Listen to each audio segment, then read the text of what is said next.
அருட்பெருஞ்சோதி அருட்பெருஞ்சோதி தனிப்பெரும் கருணை அருட்பெருஞ்சோதி. எல்லா உயிர்களும் இன்புற்று வாழ்க, வள்ளல் மலரடி வாழ்க வாழ்க, கொல்லா வரதம் குவளை எல்லாம் ஓங்குக, நல்லோர் நினைத்த நலம்பெறுக, நன்றி நினைத்த எல்லோரும் வாழ்க இசைந்து. உலக மக்களே, அறிவார்ந்த அன்பர்களே, ஆண்மநேய ஒருமைப்பாடுடைய அன்பர்களே, அருட்பெருஞ்சோதி ஆண்டவருடைய திருவிளையாடல்களையும் நான் ஏற்கனவே கூறியிருக்கிறேன். அருட்பெருஞ்சோதி ஆண்டவர் என்பவர் ஆதியும் அந்தமில்லா தோன்றிய இறைவன், சுயமாக தோன்றிய இறைவன். இந்த பிரபஞ்சம் தோன்றிய காலத்திலிருந்தே அருட்பெருஞ்சோதி ஆண்டவருடைய நிலைகளையும் அவருடைய திருவிளையாடல்களையும் யாருமே இந்த பிரபஞ்சத்தில் கூறியதில்லை. காரணம், அவர்களுக்கு அருட்பெருஞ்சோதி ஆண்டவர் யார் என்பதே தெரியாது. அதனால்தான் ஆதி சிவன் என்று சொன்னார்கள். சைவ சமயத்தினுடைய தலைவனாகிய சிவபெருமானை ஆதி சிவன் என்று சொன்னார்கள். அப்போ அருட்பெருஞ்சோதி ஆண்டவர் யார் என்பதை திருவருட்பாவின் மூலமாக தான் நாம் அறிய முடியும். அருட்பெருஞ்சோதி ஆண்டவருடைய திருவிளையாடல்களையும், அருட்பெருஞ்சோதி ஆண்டவர் தன் அருளால் பெற்றெடுத்த ஒரு ஆண்மகனை செல்வப்பிள்ளை என்று பெயரிட்டு வளர்த்து கொண்டிருக்கும் பொழுது அவரை ஏன், தன் மகனை ஏன் இந்த பூலோகத்திற்கு ஒரு தாயின் கருவறையிலே இருக்க வைத்து வருவிக்க விட்டார் என்ற விளக்கங்களையும், அதே போல வளர்ப்பமானவர்கள் ஏன் இந்த பூலோகத்திற்கு வருவிக்க விட்டார், எதற்காக வருவிக்க விட்டார் என்ற நிலைகளையும் உண்மையான விளக்கங்களையும் திருவருட்பாவின் பாடல்களின் மூலமாக நாம் பார்த்து கொண்டிருக்கிறோம். அந்த வகையிலே அருட்பெருஞ்சோதியுடைய திருவிளையாடல் 1/1/1823 தொடங்குகிறது. அதற்கான காரணம் என்னவென்பதை இப்போ நம்ம பார்க்க போகிறோம். அப்போது 1/1/1823 தொடங்கிய திருவிளையாடல் 30/1/1874 12 மணி வரைக்கும் 51 ஆண்டுகள் அவருடைய திருவிளையாடல் இந்த பூலோகத்திலே நடந்து கொண்டிருக்கிறது. காரணம், தனது மகனிடம் சுத்த சன்மார்க்கத்தை கொடுத்து, சுத்த சன்மார்க்கம் என்பது அருட்பெருஞ்சோதி ஆண்டவர் நிறுவிய ஒரு சுத்த சன்மார்க்கம். அந்த மார்க்கம் சமரசமாக இருக்க வேண்டும் என்பதற்காக தன் மகனை பூலோகத்திற்கு வருவிக்க செய்து, தன் மகனிடம் சுத்த சன்மார்க்கத்தை ஒப்படைத்து, உலக மக்களை எல்லாம் சுத்த சன்மார்க்கத்தில் இணைத்து உலக மக்களெல்லாம் இன்புற்று வாழ வேண்டும் என்பதற்காகவே தனது மகனை பூலோகத்திற்கு வருவிக்க செய்தார். அந்த வகையிலே நமது பிள்ளைப்பெருமானவர்கள் வருவிக்க உற்ற இடம் மருதூர் இக்கிராமத்திலே, அதாவது சிதம்பரம் அருகே மருதூர் என்ற ஒரு கிராமம் இருக்கிறது. அந்த கிராமத்திலே வசித்து கொண்டிருந்த ராமையா பிள்ளை சின்னையம்மையர்களுடைய இல்லற வாழ்க்கையில் தன் மகனை வருவிக்க செய்தார். அவர்களுக்கு ஏற்கனவே உலக வாழ்க்கையில் பிறந்த குழந்தைகள் 4 பேர் உண்டு. 2 ஆண் பிள்ளைகள், 2 பெண் பிள்ளைகள். அவர்கள் உலக வாழ்க்கையில் பிறந்தவர்கள். நமது பிள்ளை பெருமானவர்கள் இறைவனுடைய மகனாக வருவிக்க உற்றார். அப்படி வருவிக்க உற்றும்போது நமது பிள்ளை பெருமானவர்கள் ஒரு தாயின் கருவறையிலே பிண்ட வடிவத்தில் இருக்கும்போது அந்த கருவறையிலே இறைவனுடைய திருவிளையாடல் எப்படியெல்லாம் நடந்தது என்பதை நாம் பாடலின் மூலமாக பார்த்தோம். அருட்பெருஞ்சோதி ஆண்டவர் இந்த 51 ஆண்டுகளுடைய திருவிளையாடல்களை 8 ஆண்டுகளாக பிரித்து தன் மகனுக்கு எப்படி அருளை கொடுத்து கொண்டிருக்கிறார் என்பதை தான் திருவருட்பாவின் பாடல் மூலமாக நாம் பார்த்து கொண்டிருக்கிறோம். அந்த வகையிலே நமது பிள்ளை பெருமானவர்கள் தாயின் கருவறையிலே இருக்கும்போது எப்படி இறைவனுடைய திருவிளையாடல் நடந்தது என்பதை தெளிவாக நமக்கு பாடல்களிலே கூறியிருக்கிறார்.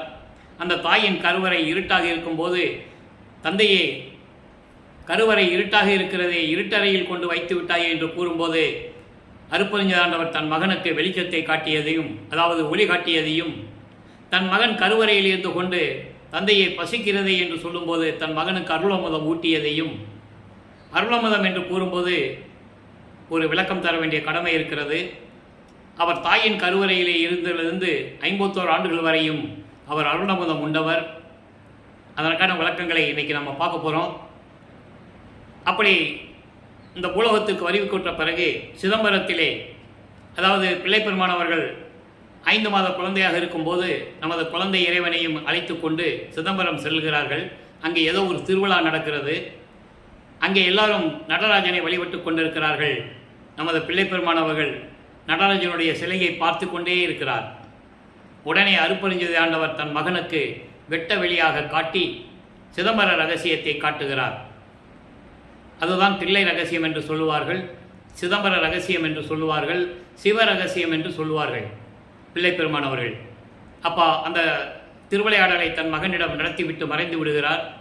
அதன் பிறகு ராமையா பிள்ளை அவர்களும் சின்னையம்மையர்களும் அவர்கள் குல தெய்வமாகிய பின்னலூர் என்ற கிராமத்திலே, அதாவது மருதூர் பக்கத்திலே இருக்குது, அங்கே ராமலிங்கேஸ்வரர் கோயில் இருக்குது. அங்கே கொண்டு போய் தன் மகனுக்கு அவங்க நினச்சிட்டு இருக்காங்க அவருடைய மகன் என்று.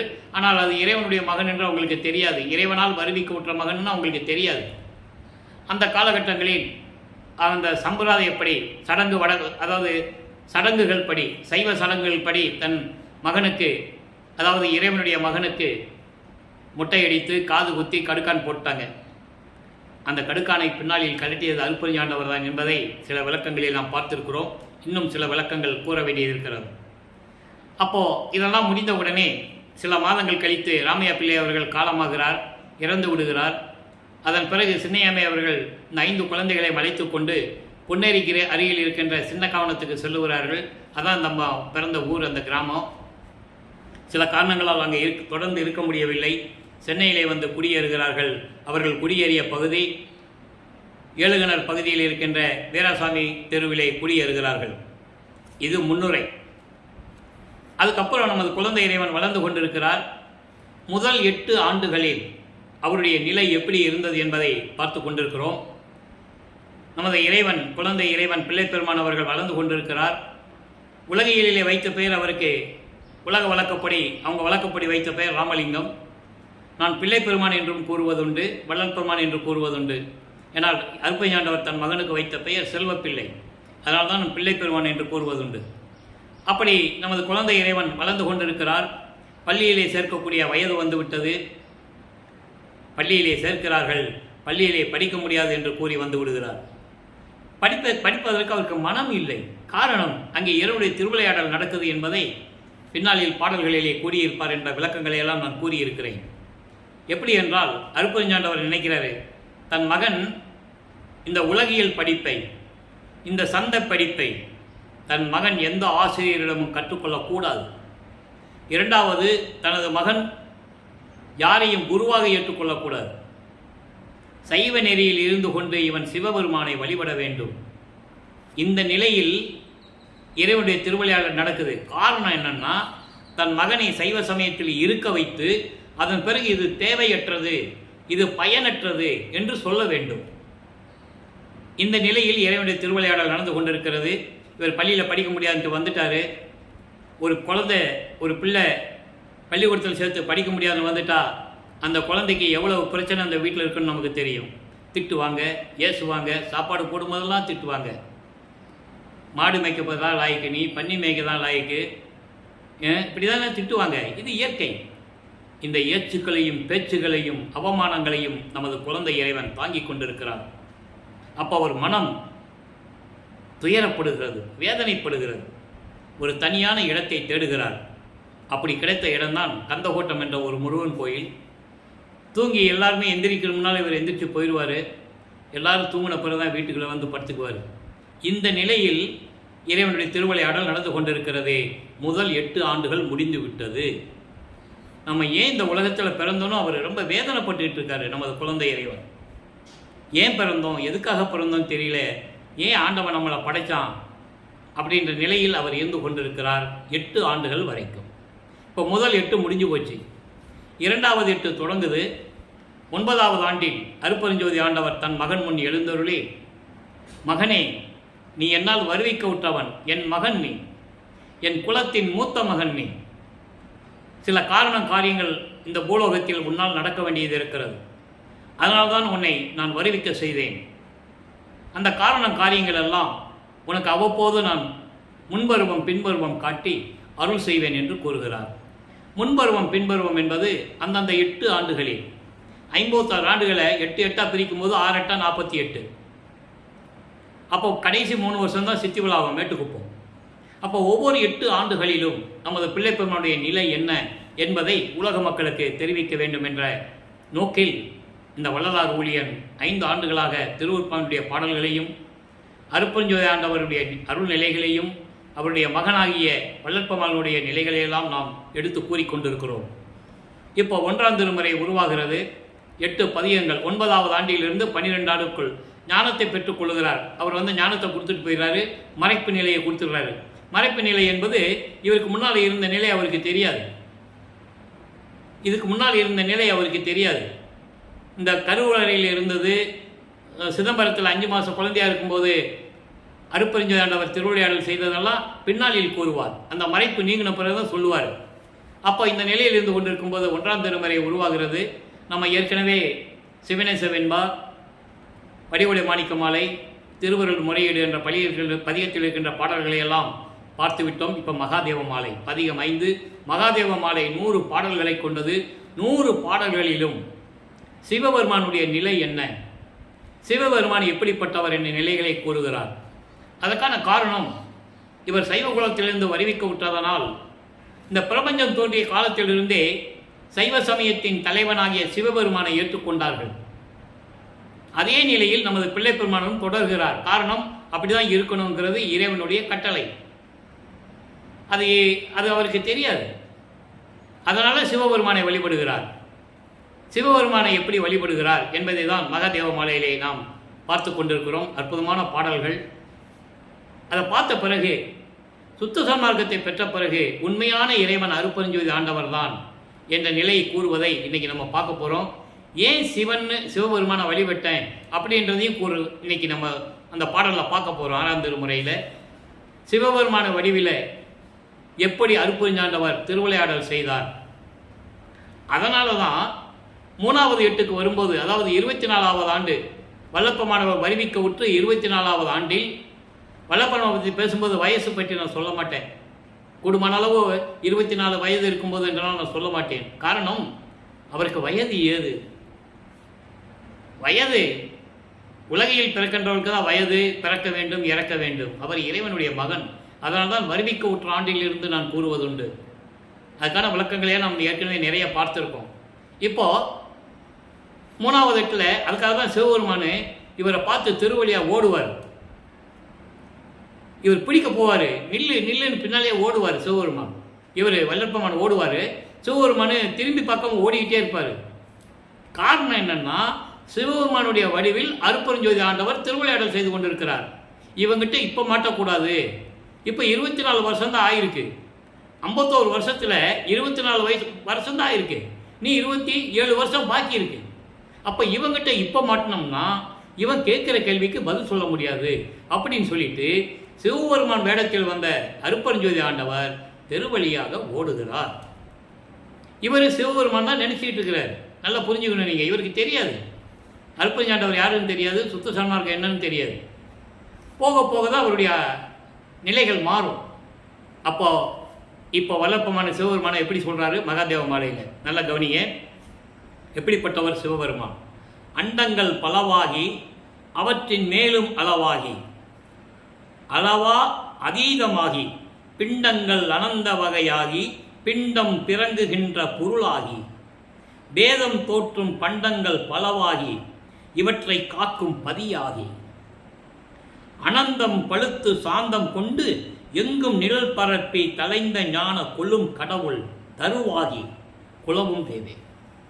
அற்புதமான பாடல். சிவபெருமானை பற்றி கூறுகிறார். சைவ சமயத்தின் தலைவன். சைவ சமயத்தின் அடையாளம் திருநீறு பூசிக்கொள்வது. பிள்ளை பெருமானும் திருநீறு பூசிட்டு இருக்காரு. நமச்சிவாயா சிவாய நமன்னு சொல்லிக்கிட்டு இருக்காரு. உண்மை. அதுக்கப்புறம் தான் அது வேண்டான்னு சொல்லுவார், பயனற்றது என்று சொல்லுவார்.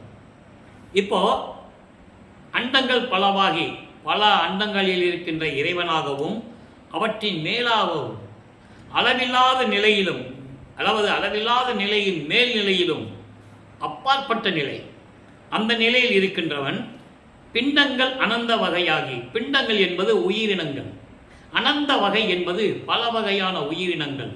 பல வகையான உயிரினங்கள் என்பது 84 லட்ச யோனி பேத உயிரினங்கள் என்று சொல்லுவார். 84 லட்சம் வகையான பிறப்பு உறுப்பிலிருந்து பிறந்த உயிரினங்கள் என்று சொல்லுவார். 84 லட்சம்.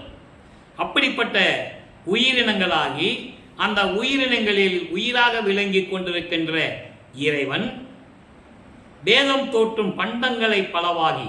பண்டங்கள் என்பது சர அசர நிலைகள், அசையும் அசையா பொருள்கள், உயிரினங்கள்.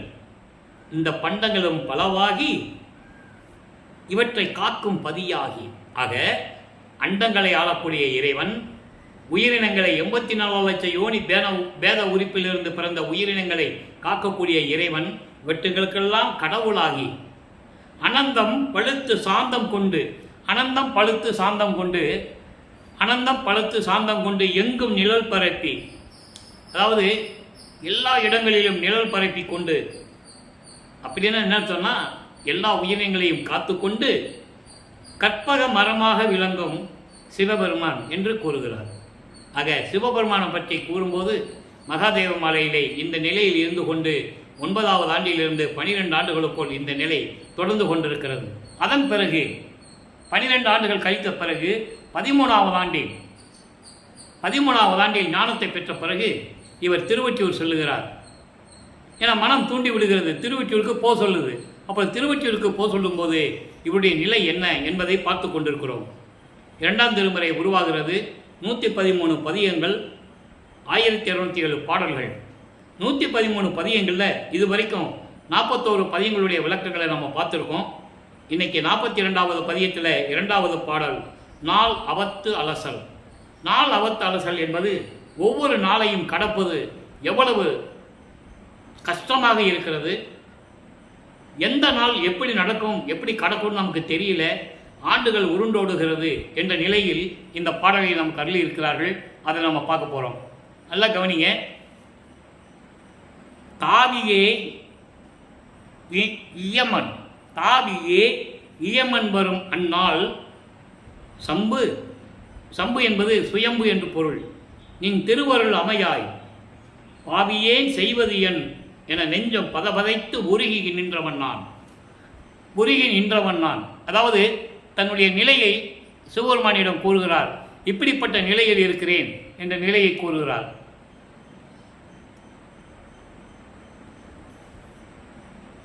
எனக்கு உன் அருள் தரில் அல்லால் கொடியனேன் உய்வகை அறியேன், வாவி ஏ பெற பூஞ்சோலை சூழ்ந்து ஓங்கி வளம்பெறும் ஒற்றியூர் வாழ்வே. இது பாடல். இந்த பாடலுடைய விளக்கம் பாருங்க. இந்த நிலை தொடர்ந்து கொண்டிருக்கும் போது, அதாவது தாவியே இயமன் தமர் என்பது யமதூதர் வருகின்ற நாள் எந்த நாள்னு எனக்கு தெரியல, அதாவது மரணம் எப்போ வரும்னு எனக்கு தெரியலன்னு சொல்றாரு. மரணம் எப்போ வரும்னு தெரியல, சுயமாக தோன்றிய இறைவனே நின் திருவருள் கிடைக்காவிட்டால் நான் என்ன செய்வேன், உன்னுடைய திருவருள் கிடைக்காவிட்டால் என்ன செய்வேன், அதை நினைத்து இந்த பாவி மனம் என்ன செய்வதென்று தெரியவில்லை, இந்த ஏழையை இந்த பாவி தவித்துக் கொண்டிருக்கிறேன் என்ற நிலையில் இந்த பாடலை நாம் கருளி இருக்கிறார்கள். நீ அருளை கொடுக்காவிட்டால் நான் எப்படி மேல்நிலையை அடைவேன், சிவபெருமானே நீ அருளை கொடுக்கவிட்டால் நான் எப்படி மேல்நிலையை அடைவேன், நீர்நிலைகள் நிறைந்த பூஞ்சோலைகள் நிறைந்த பண்ணைகள் நிறைந்த திருவொற்றியூர் அமர்ந்திருக்கின்ற ஒற்றியூரில் இருக்கின்ற இறைவனே நீ விரைவில் வந்து எனக்கு அருள வேண்டும் என்ற நிலையில் இந்த பாடலை நமக்கு அருளியிருக்கிறார்கள். இப்போ இதே நிலை, அதாவது பிள்ளைப்பெருமான் அவர்கள் 18 ஆண்டுகளுக்குள் இந்த நிலையில் இருந்து கொண்டிருக்கிறார். 1824ஆம் ஆண்டிலிருந்து 1840 ஆண்டுகள் வரை இந்த நிலை இப்படியே தொடர்ந்து கொண்டிருக்கிறது. ஆக இந்த 16 ஆண்டுகளில் நமது பிள்ளைப்பெருமான் நிலை இந்த நிலையில் இருந்து கொண்டிருக்கிறார். சுத்த சன்மார்க்கத்தை பெற்ற பிறகு உண்மையான இறைவன் யார் என்பதையும், அருட்பெருஞ்சோதி ஆண்டவர் எந்த நிலையில் இருக்கின்றார் என்பதையும் இந்த பாடலிலே 42 பாடலிலே பார்க்க போகிறோம். கண்டு கனிந்து கலந்து கொள்ளல் 2வது பாடல். அதாவது சைவ நிலையங்களில் இருக்கும்போது அவர் எந்த நிலையில் இருந்தார், சுத்த சன்மார்க்கத்தை பெற்ற பிறகு அவருடைய நிலை எப்படி மாறியது, உண்மையான இறைவன் யார் என்பதையும், அந்த இறைவனிடம் எப்படியெல்லாம் அருளை பெற்றுக் கொண்டார் என்ற நிலைகளையும் இப்போ நாம் தெளிவாக பார்க்க போகிறோம். 6ஆம் திருமுறையிலே 42 நல்லா பாருங்க. அதாவது திருத்தகு வேதாந்த முழு சித்தாந்த முதலாம் திகழ்கின்ற அந்தமெல்லாம் தேடியும் கண்டறியா. அதாவது சுத்த நிலையில் இருக்கின்ற சமயங்களை சொல்லும்போது, வேதாந்தம் சித்தாந்தம் சொல்லும்போது சுத்தம் சொல்ல மாட்டார். சுத்த சன்மார்க்கத்தை பெற்ற பிறகு சுத்த வேதாந்தம், சுத்த சித்தாந்தம், சுத்த கலாந்தம், சுத்த போதாந்தம், சுத்த நாதாந்தம், சுத்த யோகாந்தம், இப்படி 6 அந்தங்கள் இருக்கின்றன. அப்போ இந்த வேதாந்தம் முதல் சித்தாந்தம் முதலாக இருக்கின்ற இந்த 6 அந்தங்களும் இறைவனை தேடியும் கண்டுபிடிக்க முடியவில்லை, கண்டறியா. இந்த 6 அந்தங்களின் இறைவனை தேடுகின்றன, ஆனால் இறைவனை கண்டுபிடிக்க முடியவில்லை. அப்படிப்பட்ட ஒருத்தனை என்பது ஒரே ஒரு இறைவன். அருட்பெருஞ்சோதி ஆண்டவர். மற்ற சமயங்களிலும் மதங்களிலும் மார்க்கங்களிலும் ஏகப்பட்ட பெயர்கள் உண்டு, ஏகப்பட்ட தெய்வங்கள் உண்டு, ஏகப்பட்ட கடவுளர்கள் உண்டு. இவர்களெல்லாம் அருட்பெருஞ்சோதி ஆண்டவரின் கடவுள் நிலைக்கு கோடான கோடி பங்கு கீழ்நிலையில் இருக்கின்றவர் என்று கூறுவார். நல்லா புரிஞ்சுக்கணும் நீங்கள். ஆக அந்த நிலையில் இருக்கின்ற இறைவன் தான் அருட்பெருஞ்சோதி ஆண்டவர். அப்படிப்பட்ட நிலையில் இருக்கின்ற ஒருத்தனை உள் ஒளியை ஒளிக்குள் ஒளியை நம்ம பார்க்குறோம். அந்த ஒளிக்குள் ஒரு ஒளி இருக்குது, உள்ளொளி. அந்த உள் ஒளிக்குள் ஒளிர்கின்ற ஒளி. பிண்டத்திலே சொல்லும்போது அந்த உள் ஒளி எங்கே இருக்குதுன்னா புருவ மத்தியில் இருக்கும். இது பிண்டங்களிலே கூறுவது. அண்டங்களிலே கூறுவது மேலே. அப்படி உள் ஒளியாய் தெரிக்கின்ற அப்படிப்பட்ட இறைவனை உள்ளபடி உள்ளவனை என்பது இயற்கை விளக்கத்தின் உண்மையின் அடிப்படையில் இருக்கின்ற இறைவனை.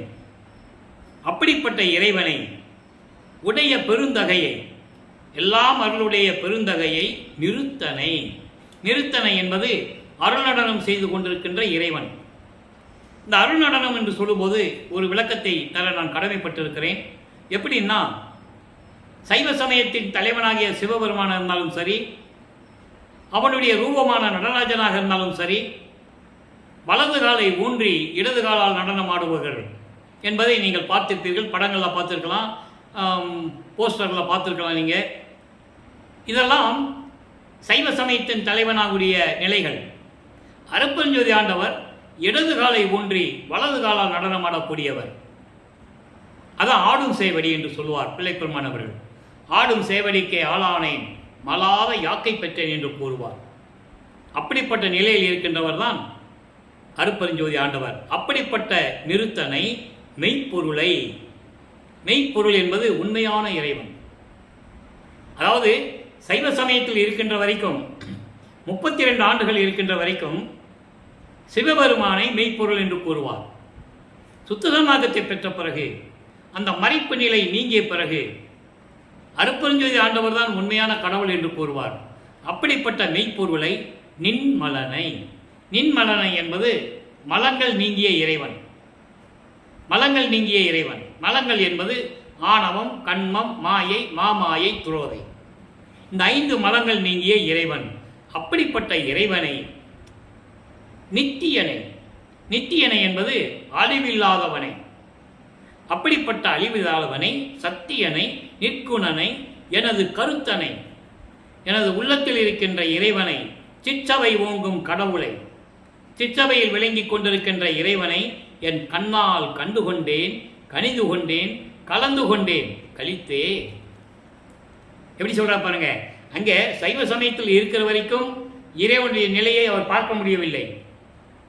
இறைவன் யார் என்றும் தெரியாது. உண்மையான இறைவன் யார் என்று தெரியாது. சிவபெருமானை வழிபட்டு கொண்டிருக்கிறார்.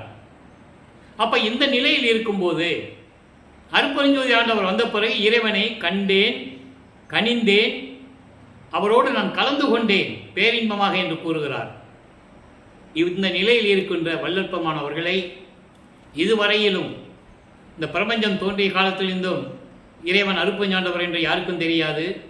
வல்லப்பமானவர்கள் வருவிக்க உற்று அருட்பெருஞ்சோதி ஆண்டவர் யார் என்ற நிலையை கூறியும் கூட, சொல்லியும் கூட 203 ஆண்டுகளாகியும் உலக மக்களிடம் யாரும் விளக்கமாக சொல்லியதில்லை.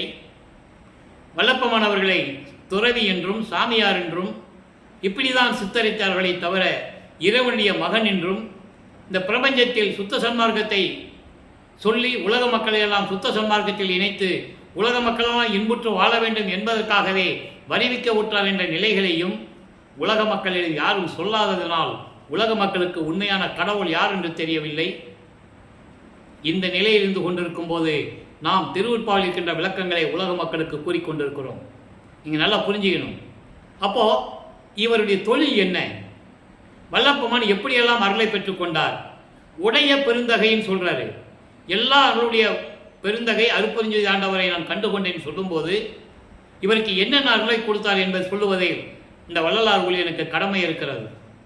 112வது பதிகம் மெய்யரில் வியப்பு என்ற பதிகத்திலே 71வது பாடல். அந்த பாடலை சொல்லுவார் பாருங்க. இந்த பாடலை கண்டிப்பாக நீங்கள் நல்ல மனசில் உள்வாங்கிக்கணும். ஏன்னா அவர் சாமியார் இல்லை, வல்லப்பமான் சாமியார் இல்லை, துறவி இல்லை. ஏன்னா அப்படி தான் சொல்லிகிட்டு இருக்கிறாங்க, இன்னும் சொல்லிக்கிட்டு இருக்காங்க, இன்னும் சொல்லுவாங்க. நீங்கள் நல்லா புரிஞ்சுக்கணும். அவர் யார் என்றதை இங்கே சொல்கிறார் பாருங்க.